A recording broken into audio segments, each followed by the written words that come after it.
নেবেন।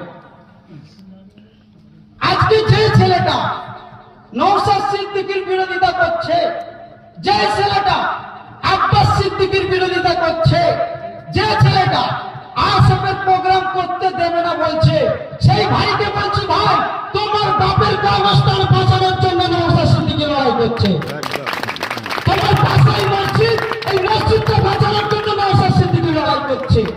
আর তুমি যার কথা শুনে আমাদেরকে ভয় দেখাচ্ছ আমার ছেলেদেরকে, তোমার দিদি এই কর্মস্থান বাঁচানোর পক্ষে নাই, তোমাদেরকে দিল্লি যাওয়ার কথা বলেছে।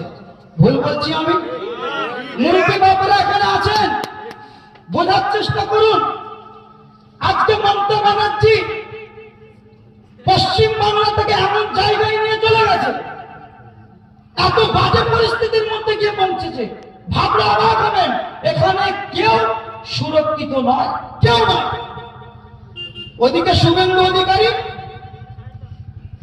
ওই পাগলটা বলে বেড়াচ্ছে হিন্দু খতরে মে হ্যাঁ, হিন্দু খতরে মে হ্যাঁ, হিন্দু এক হও, এই কথা বলছে। একবার ভেবে দেখেছেন তিলোত্তমা আমার বোন হিন্দু ধর্মে, সে তিলোত্তমা খুন হয়ে গেল, এই অপরাধ শুভেন্দু অধিকারী সেই তিলোত্তমাকে বিচার পাইয়ে দিতে পেরেছে? কথা বলো, পুরো চালিয়ে দিবে।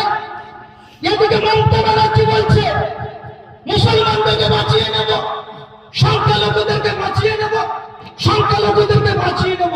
মমতা ব্যানার্জি স্বাধীনতার পর থেকে মুসলিম সমাজকে কোন জায়গায় পাঠিয়ে দিয়েছে, আজকে কয়েকটা কথা আমি বলবো, শুনবেন আপনারা।